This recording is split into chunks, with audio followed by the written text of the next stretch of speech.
He goes over my papers one more time and sets them on the desk, obviously content. Good, that's it then. Come meet me if you ever need anything. I'm ushered out before I even realize it. A quick visit indeed. I end up standing in front of the main building and the auxiliary building, although, to my eyes, they still look one and the same. It's the first real look I get at the other students, so I watch people coming out of the school, going towards the gate or the dorms.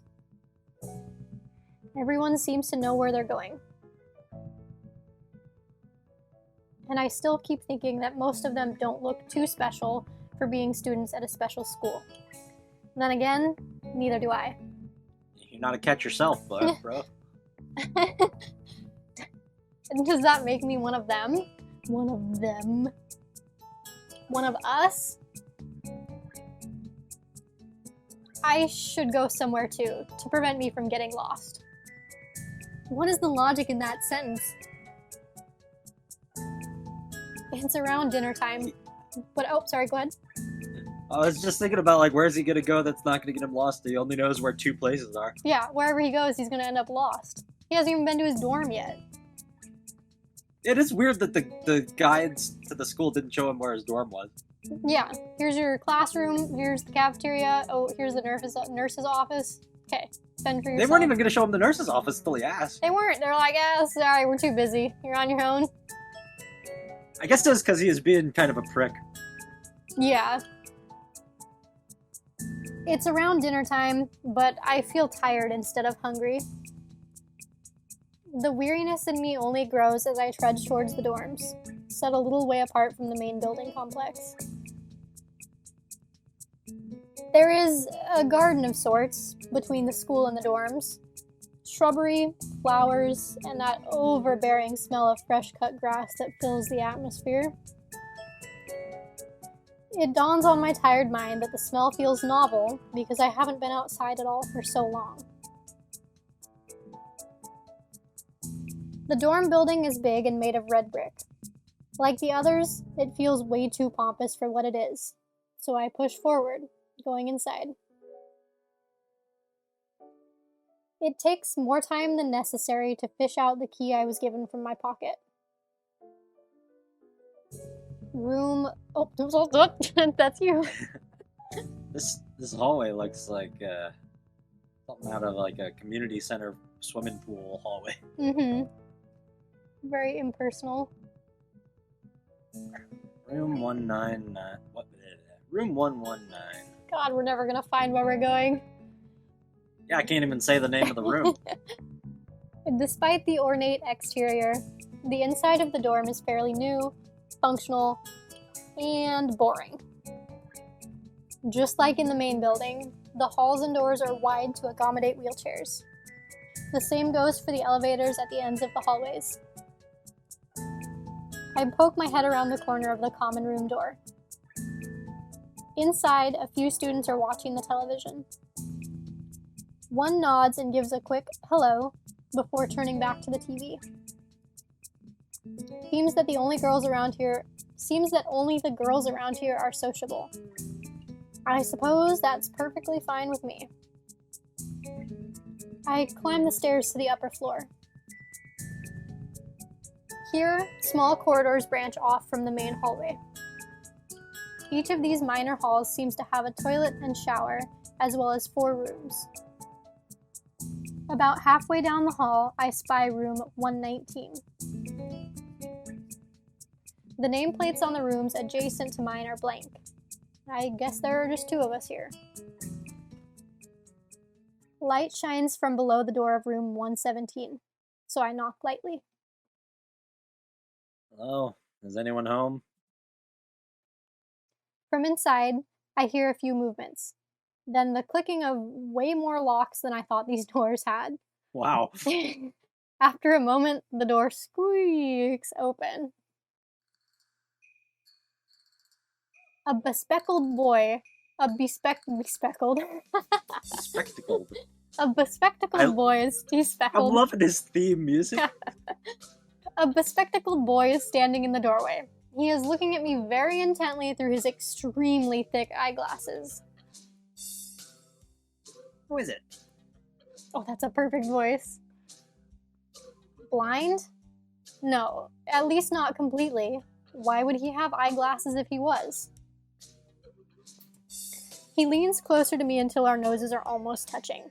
His breath stinks of garlic. Why? So, Nakai, I'm moving into the next room. I thought I should introduce my... His face suddenly brightens in realization, and he stands back upright, thrusting his hand out in a smiling greeting, almost straight into my diaphragm. Sup, dude? The name's Kenji. It's a good hi. name. I take Kenji's sweaty hand and shake it, still a little rattled by the sudden change of attitude and vehement welcome. There were some suspicious-looking people going in and out of your room earlier. Oh my god. It was probably my parents. Parents? You sure? Because they could have been some other people, too. You can't judge a book by its cover. His out-of-place proverb is left hanging between us awkwardly as I try to think of some way to respond. I'd say the chances are high enough. He shudders and makes some exaggerated hand gestures. You're a brave man, Hisao. Me, I don't think I could trust the chances. The only one I trust is myself. Does that mean I shouldn't get to know you either? He thinks about this for a while. Wise decision. Damn, you are smarter than you look. Probably. What do you look like? I hope not smart. What? He squints his eyes and leans closer again, but I lean backwards to dodge it. Never mind, it doesn't matter. With that, he turns, fumbles around for a moment in search of the door handle, and shuts the door behind him. I slide the key into the lock. Why? Yeah, not even a farewell. He must be legally blind if he has to lean close to get a good view and then struggling to find the door handle. Being legally blind doesn't make you, like, socially awkward. I mean, maybe it's like when not to compare him to an animal, but when animals are wounded in some way, they're more defensive. Am I breaking up? Hello? Hello? Yeah, sorry. I just heard, I mean, and then just robot noises, and then, but I'm not comparing him to an animal. I was like, what? It's like in SpongeBob where the swear words are just inanimate noises. Yeah. That's what just happened. No, I said, not to compare him to an animal, but when, like, animals are wounded or defenseless in some means, like poor vision, they can be very defensive. So maybe it's similar. Like, he has poor vision, so what's the word? He compensates by being cautious and defensive, maybe? I mean, maybe, but he could have still said, like, later or something before he shut the door on us. I slide the key into the lock of the door marked 119. Bleak beige walls, white linen, a desk made of some type of light wood, ugly curtains. It's no one's room. Like white linen on the bed to me. Yeah, that looks like purple. Purple and beige on top. It's no one's room. Impersonal, like my hospital room was. My bags are sitting at the foot of my bed, looking a lot emptier than they did this morning. Did his parents leave without even saying goodbye? He just unpacked his stuff and left? The closet is sitting open. Yes. Stocked with my clothes. I would want a goodbye from my parents, but maybe that's just me. Also, it seems that there are a number of school uniforms hanging there as well. A note is pinned to the sleeve of one of the shirts. They left a note. Go for it. Hi, Ha-chan. You've unpacked your things and made your bed. They said that if these don't fit, then you should go to the office tomorrow. If you have any problems, you can always call us. Love, Mom and Dad. Aww. Well, at least I don't have to worry about unpacking. I kind of hoped I would have. Then there would be something to do. Maybe they were unpacking while he was in class and they couldn't disturb his class. Yeah. It's still too early. He was just talking about being tired, and now he's hoping that he would have had to have unpacked all of his things. I put the note down on the desktop and lie down on the bed, feeling drained. Lying there makes me want to read something, but I have nothing with me. I wonder if the hospital conditioned me for wanting to read whenever I have nothing to do.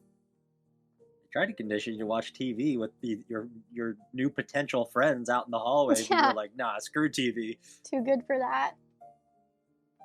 The I'm gonna restless... be pretentious and angsty. Yeah, gotta hate everybody. The restless urge just keeps growing until I have to stand up. Maybe it's stress or something. I was pretty nervous about it before coming. Oh, jeez. I was pretty nervous about it before coming, and for the entire day today, too. I still am, I think. Damn. I have to distract myself somehow, so I won't be this unnatural all the time. Tomorrow, I'll go borrow some books from the library. Yeah, I'll do that. But for now, the bottles of medications neatly arranged on my night table catch my eye. I pick up one and shake it just to hear the contents rattle inside, and then read the glued-on pharmacy label.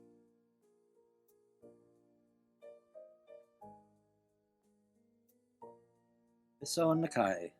2 tablets daily to stay alive.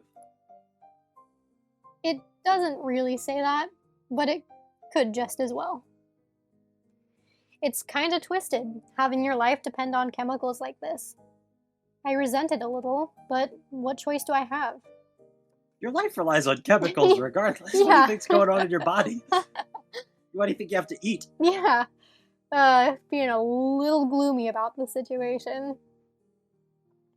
With a sigh, I begin my new daily ritual of taking the right number of pills from each bottle, being careful to check the correct dosages.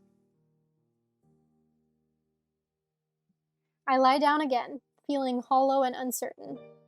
And after that, I keep staring at the blank, unfamiliar ceiling for a long time. It doesn't start looking any more familiar, not even after darkness falls and long shadows draw across my room like fingers. The sheets feel slightly more comfortable, warm and nest-like against the chill that passes for room temperature here. Soon, the lighter shade of darkness that is the ceiling looks like every ceiling does at night, and it becomes the only thing I recognize anymore. Not even myself. The night beckons me to God. sleep. He really is an angsty teenage boy. The night beckons me.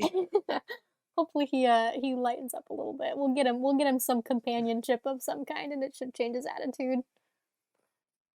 The night beckons me to sleep, and I feel the coldness of unfamiliarity and fear creeping up my spine once again.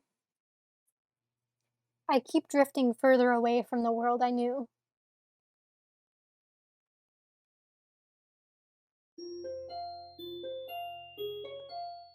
And scene. Yeah, I know, right?